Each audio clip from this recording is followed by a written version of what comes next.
Hej med jer. Der er nogle personer, der har lavet et dårligt døhul, som også er stedet. Og nu vil jeg vise jer, hvordan man rigtig laver et godt døhul. Et rigtigt døhul. Så vil jeg vise det dårlige. Se, de har også lavet et lejrebål, hvor de har kaldt dem for landbeboere. Okay, spændende, man kan gå op igen. Og man er ikke død. Så det er ikke et døhul. Det her, det har de kaldt for et døhul. Det er tutorial.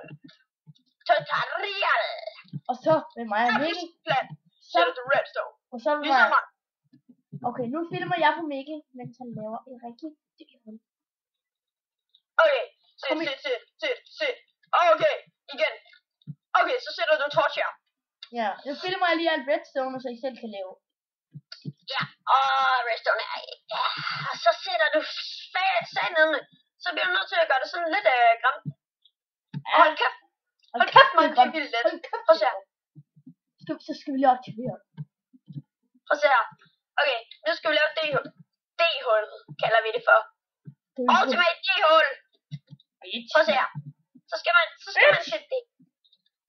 Og så skal man... Der. Ja, okay, sådan der. Så siger vi bare det. Okay. Og så sætter man lava. Så falder det ned. Ja, og det er så meningen. Ja. Og så når man går ind, så stopper det. Og så er det blevet til stone. Dødhullet, men dør af sult. Og det var så Mikkel, der døde. Farvel, Mikkel. Det er et rigtigt dødhul. Farvel, Mikkel. Farvel.